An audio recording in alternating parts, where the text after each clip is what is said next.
नमस्कार विद्यार्थी मित्रों, मी पराग सर तुमचं स्वागत करतोय आपल्या इंजिनिअरिंग मेकॅनिक्सच्या व्हिडिओ सिरीजमध्ये। तुम्हाला माहितीच आहे ही सिरीज आपण स्पेशली डिझाईन केलेली आहे MPSC, JE, SSC, JE, PWD, WRD अशा सर्व एक्झामसाठी, ज्यामध्ये इंजिनिअरिंग सिलेबस हा एक भाग आहे।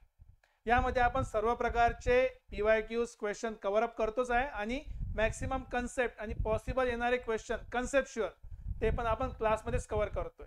लक्षात ठेवा, पीवायक्यू ची सिरीज एक सेपरेट असणार आहे, जिथे आपण फक्त क्वेश्चन आन्सर डिस्कस करणार आहे। ते तुम्हाला यूट्यूबवर अवेलेबल मिळून जाईल। ठीक आहे, तुम्हाला माहिती आहे सर्व व्हिडिओ लेक्चर तुम्हाला बघायचे असेल तुम्ही चेक करू शकता आपलं ॲपचं नाव आहे पीसीसी किंवा पिलर्स कोचिंग क्लासेस, जे तुम्हाला अवेलेबल असणार आहे ॲप स्टोअरवर। जर तिथे तुम्हाला नाही मिळालं तर तुम्ही ऑब्विसली खाली डिस्क्रिप्शन मध्ये लिंक दिलेली आहे ॲपची, तिथे चेक करू शकता। सोबत टेलिग्रामची पण लिंक आहे, तिथे जाऊन तुम्ही चॅट करू शकता, विचारू शकता तुम्हाला काही डाऊट्स किंवा क्युरी असेल तर। आणि जर आणखी डिटेलमध्ये काही इन्फॉर्मेशन पाहिजे असेल तर तुम्ही आमच्या या नंबर्सवर कॉल किंवा मेसेज करून इन्फॉर्मेशन घेऊ शकता। ठीक आहे, तर आणखी विलंब न करता सुरू करूया। आजचा आपला लेक्चर आहे मोस्ट इम्पॉर्टंट टॉपिक, जो खूप जास्त कामात पडतो, त्याचं नाव आहे फ्रिक्शन। सो सगळ्यात पहिला प्रश्न असतो की फ्रिक्शन आहे काय, फ्रिक्शन येतो कधी, क्वेश्चन मध्ये घ्यायचा कधी कधी नाही घ्यायचा। जर तुम्ही आपलं एक बघितलं असेल की सिस्टम ऑफ फोर्सेस, त्यात contact and non contact forces होतात। नॉन कॉन्टॅक्ट काय असते, gravitational force, electrostatic force, magnetic force. जिथे फोर्स लावायला एक्स्ट्रा आपल्याला कॉन्टॅक्टची गरज नाही आहे। ग्रॅव्हिटेशन फोर्स तुम्हाला लावायसाठी तुम्ही पृथ्वीवर असले पाहिजे असं नाही आहे। पृथ्वीमध्ये आणि सनमध्ये पण ग्रॅव्हिटेशनल फोर्स आहे, अर्थ आणि मून मध्ये पण काय ग्रॅव्हिटेशनल फोर्स आहे। ते एकमेकाला चिपकले आहे का, नाही चिपकले, तर ते नॉन कॉन्टॅक्ट फोर्सेस आहे। पण फ्रिक्शन असा फोर्स आहे जो नेहमी फक्त कॉन्टॅक्ट मध्येच येतो। तर सगळ्यात पहिला पॉइंट काय आहे की फ्रिक्शन इज फोर्स कुठल्या टाइपचा, कॉन्टॅक्ट फोर्स आहे। बिना कॉन्टॅक्टचा फ्रिक्शन येणार नाही, it is a contact force. ठीक आहे, तर आता डेफिनेशनवर जाऊया की फ्रिक्शन इज रेजिस्टिव्ह फोर्स आहे। लक्षात ठेवा, फ्रिक्शन काय करणार आहे, एखाद्या गोष्टीला रेजिस्ट करते।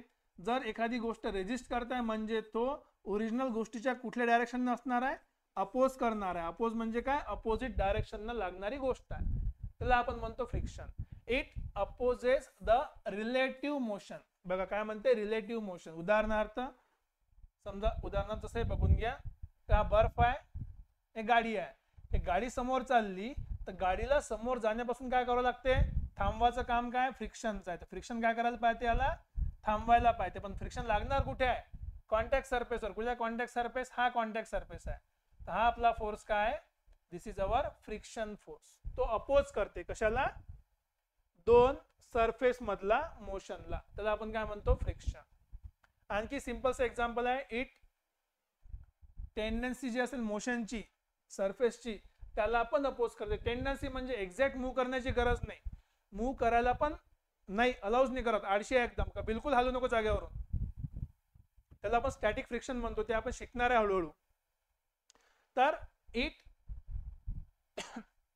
Resist the motion between the surfaces in contact. Contact मध्ये असेल तरच रेजिस्टन्स आहे, नाही तर रेजिस्टन्स नाही, तरच फ्रिक्शन आहे, नाही तर फ्रिक्शन नाही। एवढा सिंपल लॉजिक आहे।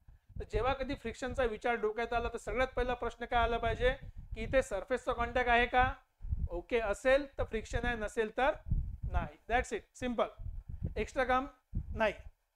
ओके, नंतर it acts parallel to contact surface. जसं या डायरेक्शन फोर्स चालला, याला अपोज म्हणजे कॉन्टॅक्ट सरफेसला पॅरलल। या डायरेक्शन तुमची मोशन आहे, तर फ्रिक्शनचं काम काय, याला अपोज करायचं काम। हा अपोज करा, पण कुठे अपोज करा, जिथे सरफेसचा कॉन्टॅक्ट आहे, इथे कॉन्टॅक्ट आहे, तर फोर्स ऑफ फ्रिक्शन त्या डायरेक्शनने लागेल अपोजिट साईडला। तर हा झाला फ्रिक्शन फोर्स। नेहमी कुठे असणार आहे, कॉन्टॅक्ट सरफेसला पॅरलल। कुठल्याही ठिकाणी काय घ्यायचं आहे, कॉन्टॅक्ट सरफेसला पॅरलल।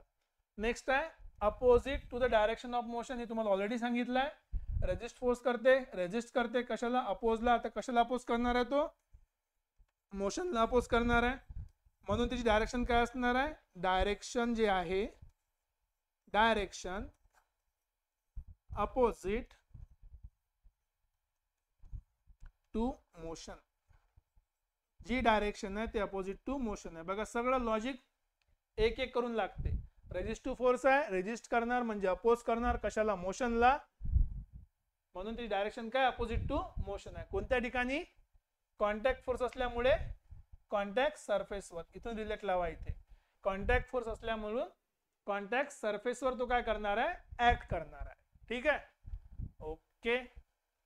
टाइप्स ऑफ फ्रिक्शन, दोन टाइपचे फ्रिक्शन जास्त फेमस आहे. ठीक आहे, एक आहे स्टॅटिक फ्रिक्शन, दुसरं आहे डायनेमिक फ्रिक्शन. नंतर पण आणखीच बरेचसे फ्रिक्शन असतात जिथे आपण कुठल्या तरी लुब्रिकेशन वापरतो, दुसरं नाही वापरत. ड्राय फ्रिक्शन आहे, वेट फ्रिक्शन आहे. पण कामाचे आपल्या स्टॅटिक फ्रिक्शन, एक इन डायनेमिक फ्रिक्शन. शब्दामध्ये एक वर्ड आला स्टॅटिक. स्टॅटिक म्हणजे काय होते, आपण आधीपासून बघतोय. स्टॅटिक म्हणजे रेस्ट, रेस्ट म्हणजे नो मोशन. आता परत तुम्हाला सांगितलं थोडा वेळ पहिले की बिना मोशनचं फ्रिक्शन येत नाही, पण त्याच्यामध्ये एक शब्द आला होता. तो शब्द काय, tendency of such motion. Tendency म्हणजे होणार आहे बा या भीतीने.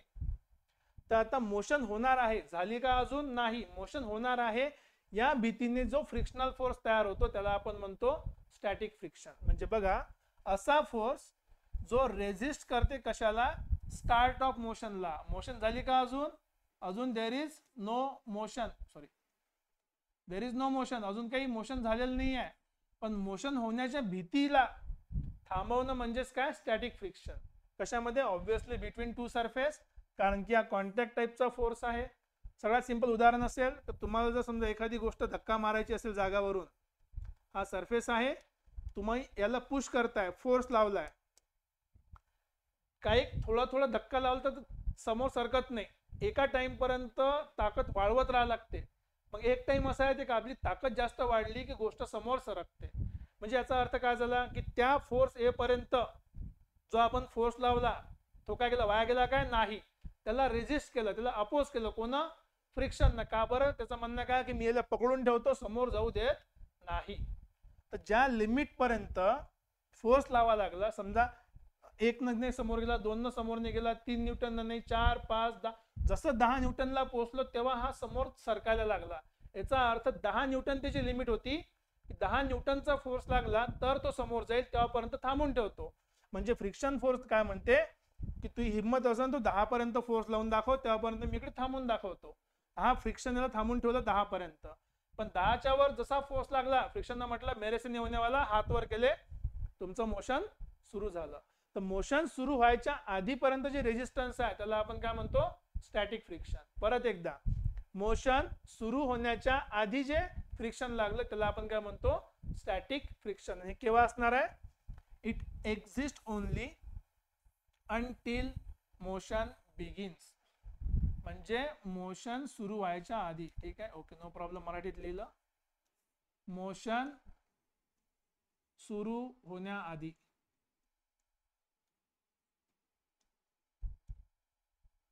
मोशन सुरू होण्याआधी जो काही तुमचा फोर्स लागला फ्रिक्शनचा त्याला आपण म्हणतो स्टॅटिक फ्रिक्शन. छान फॉर्म्युला त्याचा, FSS म्हणजे होते static is equals to μs into n. याच्यामध्ये μs तुमचा काय, कोएफिशियंट ऑफ स्टॅटिक फ्रिक्शन आहे. n म्हणजे काय होते, नॉर्मल रिएक्शन. तुम्ही जर आपला फोर्सेसचा सुरुवातीला चॅप्टर बघितला असेल त्यात मी तुम्हाला नॉर्मल रिएक्शन काय ते सांगितलं होतं. कॉन्टॅक्ट सरफेस मध्ये पण नॉर्मल रिएक्शन सांगितलंय की normal reaction is always perpendicular to the surface. हा नॉर्मल रिएक्शन. तुम्ही सरफेस कसाही काढा, इन्क्लाइन काढला असेल तरी तुमचा नॉर्मल रिएक्शन काय असणार आहे, परपेंडिक्युलर टू सरफेस असणार आहे. Because it is a reaction offered by the surface on the body.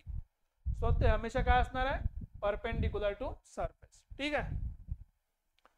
जर मग आता स्टॅटिक असेल तर दुसरं एक नाव पण आलंय लिमिटिंग फ्रिक्शन. नावच सांगते लिमिट आहे. कशाची लिमिट आहे, जिथपर्यंत बॉडी मूव्ह करत नाही. तर मॅक्सिमम स्टॅटिक फ्रिक्शन जास्तीत जास्त, जर तुम्हाला उदाहरण सांगितलं मी 1 ते 10 पर्यंत, या बॉक्सला हलवायची लिमिट काय होती, या बॉक्सला हलवायची लिमिट काय होती की फ्रिक्शन काय करत होता, त्याला अपोज करत होता. कधीपर्यंत, जेव्हा एफ ची व्हॅल्यू ही जी आहे हे फ्रिक्शन पेक्षा लहान होती. मग एक टाइम असा आला की ज्या टाइमला ह्या फ्रिक्शनची व्हॅल्यू काय झाली, ह्या फोर्सची व्हॅल्यू फ्रिक्शनच्या व्हॅल्यूच्या बरोबर झाली. मग जेव्हा ही व्हॅल्यू बरोबर झाली तर याच्यापेक्षा थोडा जरी फोर्स वाढला, म्हणजे थोडा जरी एफ तुमचा वाढला फ्रिक्शन पेक्षा, तर काय पॉसिबल होणार आहे, मोशन पॉसिबल होईल. तर मोशन आणि मोशन न होण्याच्या मध्ये जी कंडिशन आहे त्याला आपण म्हणतो limiting friction. So it is maximum static friction कायच्या आधी, just before the motion start. Motion start व्हायच्या जस्ट आधीपर्यंत जे मॅक्सिमम फोर्स आहे त्याला आपण काय म्हटलंय, limiting friction, maximum static friction. Normal case आहे, एफ लिमिट लिहितो आपण mu S into N, formula same आहे. याच्यापेक्षा कमी असेल तर आपण त्याला म्हणतो स्टॅटिक फ्रिक्शन. जास्त झालं, जसा तुमचा फोर्स याच्यापेक्षा जास्त झाला तर काय होणार आहे, स्टॅटिकची लिमिट संपली, फोर्स वाढला, मोशन काय होणार, स्टार्ट. जसा मोशन स्टार्ट झाला त्याला आपण म्हणतो कायनेटिक फ्रिक्शन किंवा स्लाइडिंग फ्रिक्शन, किंवा आणखी याचं नाव आहे एक, इसको डायनॅमिक फ्रिक्शन पण म्हणतात. स्टॅटिक म्हणा, कायनेटिक म्हणा किंवा डायनॅमिक फ्रिक्शन म्हणा, सगळ्याचं सेम नाव आहे. So it is a friction when to surfaces slide over each other. बघा शब्द काय, स्लाइड. स्लाइड करणं म्हणजे काय होते, मुवमेंट आहे, मुवमेंट आहे. तुम्ही हात घासून बघा, हात काय स्लाइड करू राहिले हात घासताना, तर एक मोशन सुरू झाली. जर हे सरफेस एकमेकाला घासणं सुरू केले, फ्रिक्शन तयार होईल. फ्रिक्शन मुळे काय होणार, हीट जनरेट होईल. So it is to surface when slide over each other, म्हणजे जेव्हा त्याच्यामध्ये मोशन आहे त्यालाच आपण काय म्हणतो, कायनेटिक फ्रिक्शन किंवा स्लाइडिंग फ्रिक्शन. फॉर्म्युला सेम आहे, friction equals to mu into K.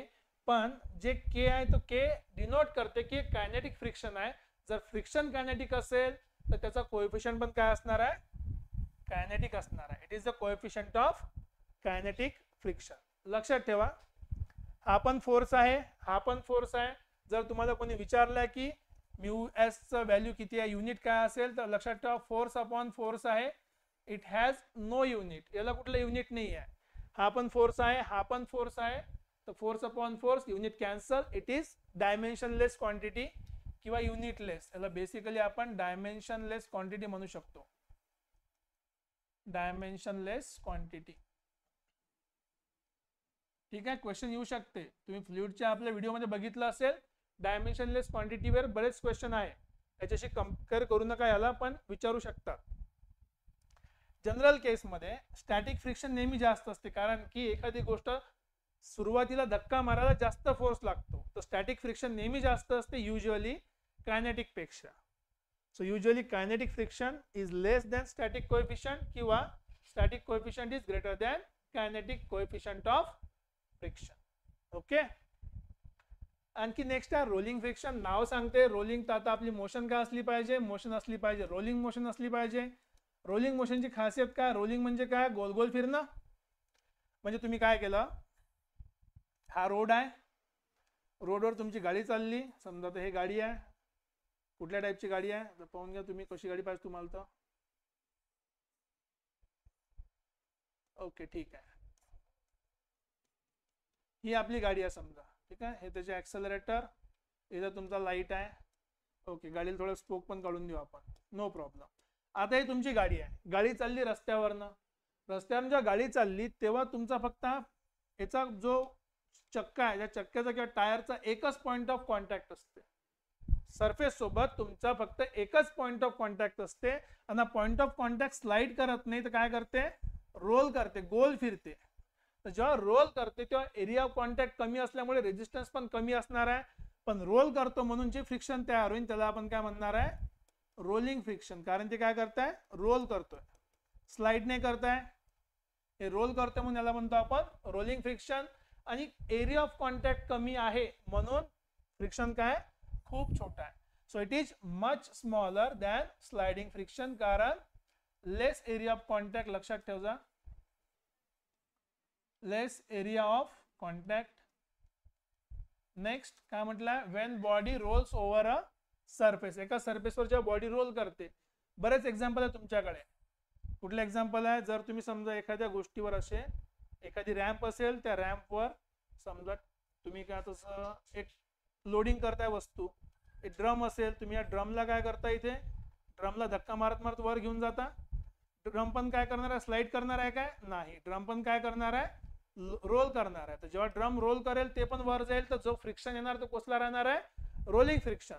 रोलिंगला sliding पासून सेपरेट करणारे सिंपलची कंडिशन आहे, रोलिंगचा पॉइंट ऑफ कॉन्टॅक्ट सिंगल आहे आणि स्लायडिंगचा पूर्ण एक सरफेस आहे. That's it. नेक्स्ट आहे फ्लुइड फ्रिक्शन. नावच सांगते की फ्रिक्शन मध्ये काय आलाय, फ्लुइड आलाय. नॉर्मली फ्लुइड काय असते, लुब्रिकंट असते. नॉर्मली फ्लुइड काय असते, लुब्रिकंट असते. तुम्हाला माहिती आहे ग्रीस यूज करतो आपण, ऑइल यूज करतो, हे सर्व काय लुब्रिकंट्स आहे. तर नॉर्मली जेव्हा फ्रिक्शन मध्ये आपण लुब्रिकंट यूज करतो त्याला आपण म्हणतो फ्लुइड फ्रिक्शन. ते बेसिक काम काय, it resistance offered by fluid layer. आता या केसमध्ये सरफेसले सरफेस घासत नाही, तर फ्लुइडचा दोघांच्या मध्ये जर मी समजा शर्ट ठेवलं, समजा उदाहरण सांगू राहिलो, शर्ट कोणी वापरत नाही, शर्ट ठेवलं तर शर्ट मग हाताला पण चिपकणार, रिमोटला पण चिपकणार. आता जर मी याला स्लाइड करायला पाहणार तर स्लाइड होणार आहे का, ते नाही होणार. काय करते, सरफेसला घासू देत नाही एकमेकावर, फ्लुइडच्या लेअर आपसात घासणार. परत सांगतो, किंवा हाताला ऑइल लावा तुम्ही, घासून बघा हात, आता हात जास्त गरम होणार नाही. का बरं, कारण जेव्हा तुम्ही रब करली त्या आधी हात, त्यावेळेस फ्रिक्शन सरफेसचा होता हाताच्या, पण आता रब करताना तो सरफेस नाही आहे फ्रिक्शनचा, काय त्या सरफेसच्या दोघांच्या मदत काय आल्या, आता ऑइलच्या लेअर आलेल्या आहे. तर जेव्हा आपण फ्लुइड वापरतो तर रेजिस्टन्स कशाच्या मध्ये राहते, फ्लुइड लेअर मध्ये असते, which are moving over the one another. एकावर दुसरी लेअर काय करते, स्लाइड करू राहिली. आता हे लुब्रिकंट ऑब्विसली डिपेंड करते विस्कॉसिटी, तुम्ही किती वेलोसिटीने मूव्ह करू राहिले, नंतर तुमचा फ्लो कंडिशन्स काय. जसं एक्झाम्पल आपण गाडीमध्ये ऑइलिंग करतो, ठीक आहे, आपण इथे अजून ऑइल वापरतो पेट्रोलच्या ठिकाणी, गिअरमध्ये ऑइल टाकतो, सगळ्याचं काम वेगळं आहे, म्हणून सगळ्याची विस्कॉसिटी वेगळी आहे. तुम्ही कधी पाहिलं नसेल की एक ऑइल 2Tचं ऑइल तुम्ही 40 मध्ये टाकत नाही, कारचं ऑइल तुम्ही 2T मध्ये टाकत नाही. रिझन काय, प्रत्येकाची विस्कॉसिटी आणि वर्किंग कंडिशन वेगळी आहे. तो पण लॉजिक इथे तुम्ही लावू शकता. ते बेसिकली 4 टाईपचे फ्रिक्शन आहे आपले, स्टॅटिक, लिमिटिंग, कायनेटिक, रोलिंग आणि फ्लुइड. 5 टाईपचे झाले. ठीक आहे, लिमिटिंग ऍक्च्युअली स्टॅटिकचाच पार्ट आहे. 5 टाईपचे फ्रिक्शन आपण बघितले, त्यातलं व्हेरियस कंडिशन्स आपण बघितलेले आहे. आता समोर बघूया की फ्रिक्शन असल्यामुळे काय प्रॉब्लेम होते. त्याला म्हणतो आपण इफेक्ट्स ऑफ फ्रिक्शन. खूप महत्वाचं काम आहे इफेक्ट्स ऑफ फ्रिक्शन, कारण की फ्रिक्शन अवॉइड करणं आपलं सगळ्यात पहिली हे असते. कुठल्याही मेकॅनिकल डिव्हिजनची किंवा मेकॅनिकल डिव्हाइसची सगळ्यात पहिली रिक्वायरमेंट काय की एखाद्या ठिकाणी फ्रिक्शन कमीत कमी झालं पाहिजे. कारण काय बघा, सगळ्यात पहिला आहे wear and tear. Wear and टिअरचा अर्थ काय होते, विअर म्हणजे झिजणे, टिअर म्हणजे काय होते, फाटणे. तर एखादी गोष्ट झिजली पण नाही पाहिजे, फाटली पण नाही पाहिजे. विचार करा, तुम्ही एखादी गोष्ट बनवली एवढ्या प्रेमानं आणि ते थोडा वापरल्याबरोबर झिजायला लागली. आजकाल लोकांची सवय आहे, मोबाईल घेतला, कव्हर टाकला का बिलकुल तनतन चांगला आहे ते मोबाईल, काऊन झिजला नाही पाहिजे म्हणते. काऊन नाही झिजला पाहिजे, कारण त्याला काही लागलं तर नवीन नवीन दिसणार नाही, चांगलं वाटणार नाही, शाईन चालली जात त्याची. इथं पण लॉजिक तेच आहे की विअर आणि टिअर झालं नाही पाहिजे. नवीन गिअर सिस्टम आहे, गिअर खराब झाली नाही पाहिजे, एखादी नवीन गोष्ट आहे ते मशीन खराब झाली नाही पाहिजे. तर विअर आणि टिअर इफेक्ट जो करते तो कशामुळे होते, फ्रिक्शनमुळे होते. ते विअर आणि टिअर नाही करायचा आहे. तर हा पहिला इफेक्ट आहे फ्रिक्शनचा की तो काय कॉज करते, विअर अँड टिअर. विअर आणि टिअर झाला म्हणजे काय होते, आपला सरफेस काय होते, डॅमेज होते, कंपोनंट काय होते, डॅमेज होते, त्याच्यामध्ये रबिंग होते. रबिंग झाल्यामुळे काय होते, एनर्जी लॉस होते. एनर्जी लॉस म्हणजे काय, तुम्ही जर हातावर हात घासले तर काय तयार होते, एक हीट तयार होते. लक्षात होतं, काय तयार होते, हीट. आता खूप सारे कंपोनंट असे आहे की जास्त गरम केल्यावर ते खराब होतात. प्लास्टिकला थोडंसं गरम करून बघा, पॉलिथिनला गरम करून बघा, काय होते, पॉलिथिन वितळून जाते. बऱ्याच गोष्टी गरम नाही करतात, पण इथे फ्रिक्शनमुळे पण काय उरायला, गरम उरायला. तर गरम पण नाही झाली पाहिजे. त्याच्यामुळे काय होते, एखादी गोष्ट गरम झाली, समजा गिअर तंतोतंत बसलाय, झाकण पाहून घ्या तुम्ही याचं डब्याचं वगैरे, गरम झालं का ते एक्सपांड होते आणि एवढं फिट बसते का निघतच नाही. मग गिअर जर एवढा टाईट बसला, तुमची गाडी फिरणार आहे काय, नाही फिरणार आहे.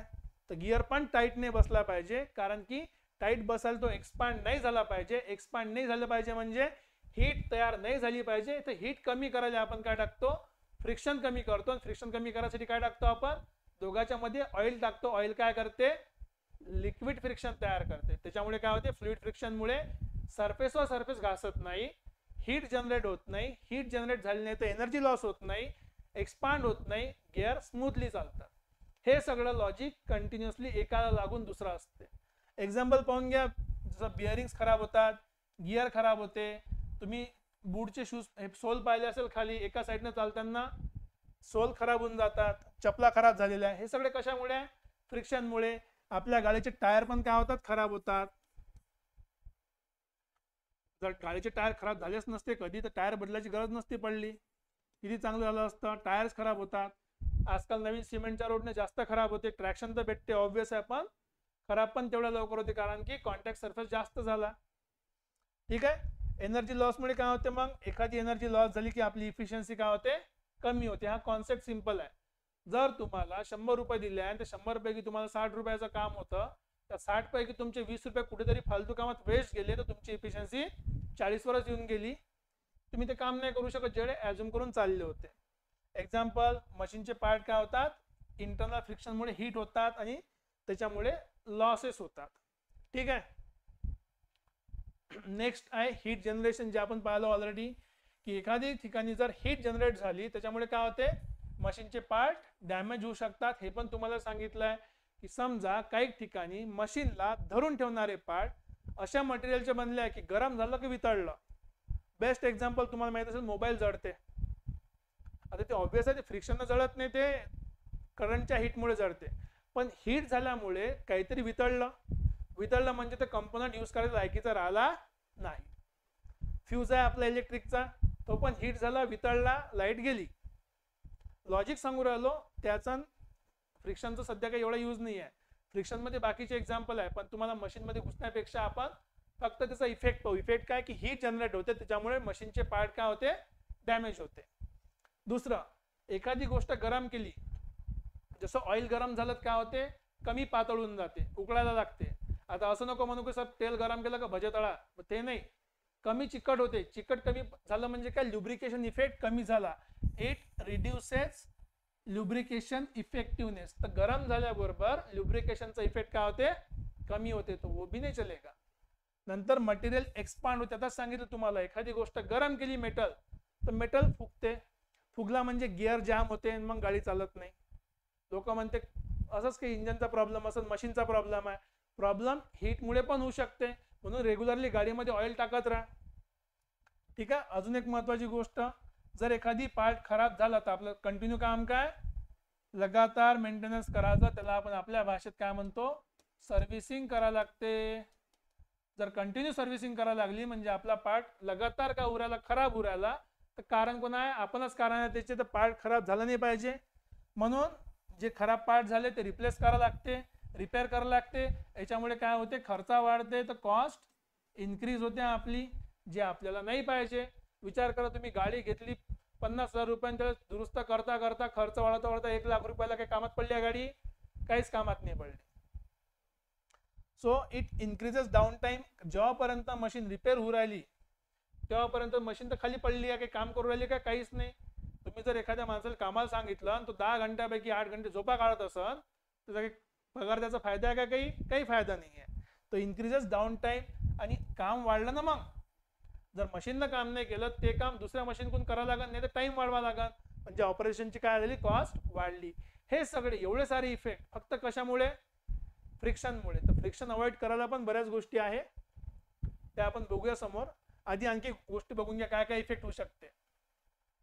It reduces speed and efficiency. हे लॉजिक पाहिलं आपण. फ्रिक्शनचं काम काय, मोशनले अपोज करणं. तर अपोज केलं मोशनले म्हणजे जोरात फिरणारी गोष्ट आता कमी जोरात फिरायला लागली. पंखा पाहिला असेल तुम्ही, हळूहळू पंखा काय होते, स्लो व्हायला लागते. बेरिंग मधलं फ्रिक्शन वाढत चाललं म्हणून पंखा स्लो व्हायला लागला. एखाद्या गोष्टीची स्पीड कमी होत चालली. जर स्पीड कमी झाली तर काम वाढवायसाठी काय करायला लागते, आपल्याला पॉवर वाढवा लागते. आपण 2चं कॅपॅसिटर वापरतो, कॅपॅसिटरची स्पीड वाढवतो, कॅपॅसिटी वाढवतो. त्याच्यामुळे काय होते, पॉवर जास्त लागली, काम कमी निघालं, त्याच्यामुळे आपली इफिशियन्सी काय झाली, कमी झाली. सो इफिशियन्सी डिक्रीज झाली. का बरं, कारण की पॉवर रिक्वायर्ड वाढली. पॉवर वाढली की इफिशियन्सी आपोआप काय होते, कमी झाली. पॉवर का बरं वाढली, कारण की फ्रिक्शननं काय केलं, मोशनले थांबवलं. पण आपल्याला तर काम काढून घ्यायचं आहे, तर आपण पॉवर वाढवासाठी काय केलं, स्पीड वाढवली. स्पीड वाढवण्यासाठी पॉवर वाढवली. पॉवर वाढवली की इफिशियन्सी कमी झाली. नेक्स्ट आहे नॉइज अँड व्हायब्रेशन. जर पार्ट खराब व्हायला लागले, एकमेकावर घासायला लागले, तर तुम्हाला क्या क्यू आवाज येत राहते. तुम्ही पाहिलं असेल, खासकर पावसाळ्यात, हिवाळ्यात, ओलं झाल्या एखाद्या गोष्टी जंग लागला असेल तर गाडीचा ब्रेक मारून पहा कसा आवाज करते, ची असा आवाज करते. बरोबर, हे कशामुळे होते, फ्रिक्शनमुळे. त्याच्यामुळे काय होते, नॉइजेस येतात. नॉइज आणि व्हायब्रेशन दोन्ही गोष्टी येतात. दरवाजा पण बघा भूतासारखा आवाज करते उघडल्याबरोबर, तर ते पण काय एक्झाम्पल आहे कशाचं, अनवॉन्टेड नॉईज आणि व्हायब्रेशनचं. तुम्ही पहा गाडी पण खळखळ खळखळ वाजते, चेन पॉकेट खराब होते, कारण काय, व्हायब्रेशन. व्हायब्रेशन काऊन आले, कारण की जे गोष्ट स्मूथ चालायला पाहिजे होती ते स्मूथ नाही चालू राहिली, एक तर हिटिंगमुळे मोठी झाली असेल किंवा वॉर्नआउट झाली असेल, खराब झाली असेल, त्याच्यामुळे आवाज यायला लागले. आणखी सगळ्यात डेंजरस पार्ट एक आहे तो आहे मटेरियल डिफॉर्मेशन. जास्त फ्रिक्शनमुळे काय होते, एखादी गोष्ट परमनंटली काय होते, डॅमेज होऊन जाते, डिफॉर्म होते. जे मटेरियल सॉफ्टवेअर असतात ते जर समजा परमनंटली खराब झाले, तुम्हाला काय करावं लागेल, परमनंटली तो मटेरियल डायरेक्ट चेंजेस करावं लागते. म्हणजे तुमचा खर्च वाढला, इफिशियन्सी कमी आहे, परत कॉस्ट वाढली, सेम गोष्ट आहे. ते एक सिंपलच्या ल्युब्रिकेशनच्या कामामुळे म्हणजे फ्रिक्शनमुळे किती सारे लॉस होऊ शकतात ते आपण बघितले. काय होऊ शकते, wear and tear, energy losses, efficiency, heat generation, लगातार मेंटेनन्स, नॉइज व्हायब्रेशन आणि मटेरियल डिफॉर्मेशन, ह्या सगळ्या गोष्टी फक्त फ्रिक्शनमुळे होऊ शकतात. मग आता फ्रिक्शन थांबवण्यासाठी काय करायचं, सिंपलच्या गोष्टी आहे. To prevention and reduction of friction, सगळ्यात पहिले ल्युब्रिकेशन वापरा. आपल्याला माहित आहे ल्युब्रिकेशनसाठी आपण काय वापरतो, तेल वापरतो, लय ठिकाणी ग्रीस वापरतो, ग्राफाईट पण आहे बऱ्याच ठिकाणी. ग्राफाईट नॉर्मली जिथे कंडक्टरचं काम आहे, तुम्ही जर इलेक्ट्रिक मोटर पाहिली असेल तिथे कार्बन बुशेस किंवा ग्राफाईटचे बुश असतात, ब्रशेस असतात, ते कंडक्टरच्या कामात पडतात. नंतर पॉलिशिंग, जेवढा सरफेस शायनी असेल तेवढा सरफेस कॉन्टॅक्ट काय असणार आहे, स्मूथ असणार आहे. जर स्मूथ सरफेस असेल तर घर्षण कमी होणार. नाही तर रोलिंग किंवा मुव्हिंग करणाऱ्या गोष्टीमध्ये बॉल बेरिंग वापरा. म्हणून तुम्ही बघा मॅक्सिमम मुव्हिंग पार्टच्या मध्ये काय असते, बॉल बेरिंग असते. त्याच्यामुळे काय होते, सरफेस कॉन्टॅक्ट कमी झाला. बॉल बेरिंग कसे असतात, गोल असतात. गोल म्हणजे रोलिंग मोशन आलं, रोलिंग म्हणजे फ्रिक्शन काय असते, सगळ्यात कमी, स्लायडिंग पेक्षा कमी. म्हणून ते काय करते, स्लायडिंगला रोलिंग फ्रिक्शन मध्ये कन्वर्ट करते. फ्रिक्शन कमी झालं, एनर्जी कमी लागली, इफिशियन्सी वाढली. नेक्स्ट आहे स्ट्रीमलाइनिंग. स्ट्रीमलाइनिंग म्हणजे जर समजा लिक्विडचा फ्लो असेल त्याला इकडे तिकडे न फेकता सरळ लाईन मध्ये पाठवा, म्हणजे फ्रिक्शन होईल तर फक्त कोपऱ्याने होईल, पूर्ण इकडे तिकडे होणार नाही. नेक्स्ट, बऱ्याच ठिकाणी आपण स्पेशल मटेरियल यूज करतो. तुम्ही टेफ्लॉन ऐकलं असेल, नॉन स्टिकी पॅन. ते पॅनला काही चिपकत नाही. स्वयंपाक करताना पाहिलं असेल लय लोक पब्लिसिटी करते, कारण काय, त्याच्यावर टेफ्लॉन कोटिंग आहे. ते काय म्हणते, मले काही चिपकू नको, त्याच्यावर कोणतंच फूड चिपकत नाही, म्हणजे बेसिकली ते फ्रिक्शन होऊच देत नाही. अंगावर पडलं का घसरलं, जा तिकडे बाजूले, फुल स्लाइड करून टाकते बाजूले. म्हणजे यामुळे काय होते, फ्रिक्शन होत नाही, आणि फ्रिक्शनचं काय होते, रिडक्शन होते, प्रिव्हेन्शन होते. आणि जे लॉसेस आपण पाहिले की जे पॉसिबल लॉसेस होणार होते ते पण काय होतात, अवॉइड होतात. राईट. तर हे बेसिक फ्रिक्शन विषयी डिटेल आहे आपल्याकडे अवेलेबल. आता याच्यामध्ये आणखी काय काय गोष्टी असतात ते पण आपण येणाऱ्या लेक्चरमध्ये बघूया. आता एक दोन क्वेश्चन बघूया काही कसेल याच्यावर, की which of the following is not, म्हणजे नाही आहे, काय नाही आहे, डिसएडव्हान्टेज नाही आहे. मग डिसएडव्हान्टेज नाही म्हणजे काय, ऍडव्हान्टेज असला पाहिजे. चला ठीक आहे, बघू आपण काय. आता हीट जनरेट होते, ओके, विअर अँड टिअर होते, ओके, एनर्जी लॉस होते, हे पण होते. हे सगळे काय, दीज ऑल आर डिसएडव्हान्टेजेस आहे. डिसएडव्हान्टेजेस त्याला आपण मराठीत काय म्हणतो, हे सगळे काय याचे नुकसान आहे. मग हे जर सगळे नुकसान आहे तर आपल्याला काय विचारलंय, नुकसान नाही पाहिजे, हे सगळे नुकसान असेल तर हा नुकसान नाही आहे. इन्क्रीज इफिशियन्सी असं होतच नाही कधी, तो डिसएडव्हान्टेज आहेच नाही. कधीच इफिशियन्सी इन्क्रीज होत नाही फ्रिक्शननं. अच्छा, कुठे होते इफिशियन्सी इन्क्रीज, लक्षात ठेवा, फ्रिक्शनमुळे हीट तयार होते. आणि काही ठिकाणी हीट इम्पॉर्टंट आहे, वेल्डिंग सारख्या ठिकाणी फ्रिक्शनमुळे. तर ते आपलं काम नाही, ते प्रोडक्शनचं काम आहे मेकॅनिकल वाल्यांचं. आपण ते मेकॅनिकल मध्ये कोणी असेल ते तिथे बघतील आपलं. आता बघा, due to friction some part of mechanical energy कुठे कन्वर्ट होणार आहे, कन्वर्टेड टू, आपल्याला माहिती आहे फ्रिक्शन झालं, घर्षण आलं की काय तयार होते, हीट तयार होते. तर हीट एनर्जी, इलेक्ट्रिक करंट नाही होत, पोटेन्शियल एनर्जी हाईटमुळे असते, मॅग्नेटिक एनर्जी मॅग्नेटमुळे असते. जर तुम्ही लॉजिक जरी लावलं, पोटेन्शियल एनर्जी काय असते, हाईटमुळे असते, इलेक्ट्रिकल करंटमुळे असणार आहे, मॅग्नेटमुळे असणार आहे, तर उरलं काय शेवटी, हीट एनर्जी. तर असं लॉजिक लावून पण तुम्ही क्वेश्चनला सॉल्व्ह करू शकता. ठीक आहे. चला आजचा आणखी एक question, the wear of brake shoe. ते विअर म्हणजेच काय होते, विअर अँड टिअर फ्रिक्शनचं in vehicle is primarily due to, कशामुळे होणार आहे, घासल्यामुळे. त्यालाच आपण काय म्हणतो, फ्रिक्शन ऍडिशन म्हणजे चिपकणं होते, ब्रेक शू कशाला चिपकत नाही, कारण लगातार जर ब्रेक राहिला गाडी समोर जाणार आहे काय, गाडी समोर जाऊ शकत नाही, लगातार ब्रेक राहत नाही. इम्पॅक्ट लोड वेगळी गोष्ट आहे, शिअर फोर्सने काहीतरी आपण तोडतो फाडतो. तर हे आपले बेसिक होते फ्रिक्शन विषयी. याच्यावर आणखी डिटेलमध्ये आपण बघणार आहे की फ्रिक्शनचे काय रूल्स आहे, त्याचे लिमिटेशन्स काय, आणखी रोडवर किंवा बँकिंग ऑफ रोडवर त्याचं काम कसं करते, कुठे ऍक्ट होतो, मिनिमम व्हॅल्यू मॅक्सिमम व्हॅल्यू कशी आहे, त्या सगळ्या गोष्टी आपण येणाऱ्या लेक्चरमध्ये बघणार आहे. आणि तुम्हाला माहिती आहे हे लेक्चर आपण कुठे बघायचे आहे, आपला ॲप आहे PCC किंवा पिलर्स कोचिंग क्लासेस, या ठिकाणी तुम्ही बघू शकता. जे ॲप स्टोअरवर अवेलेबल आहे, तिथे तुम्हाला नाही भेटलं तर खाली डिस्क्रिप्शन लिंकमध्ये आपल्या टेलिग्रामचं पण चॅनलचं लिंक आहे, आपल्या ॲपचं पण लिंक आहे, आणि बाकी व्हिडिओ लेक्चर पण तुम्हाला प्लेलिस्टमध्ये भेटणार. काही डाऊट असेल तुम्ही सुरुवातीला सांगितल्या नंबरवर कॉन्टॅक्ट करा किंवा टेलिग्रामवर आम्हाला कॉन्टॅक्ट करा, तुमचे डाऊट नक्की सॉल्व्ह केले जातील. बिलकुल आतुरतेने वाट पहा. नेक्स्ट व्हिडिओमध्ये आपण आणखी डिटेलमध्ये जाणार आहे कन्सेप्च्युअल. भेटूया. Till then take care. Bye bye. Thank you very much.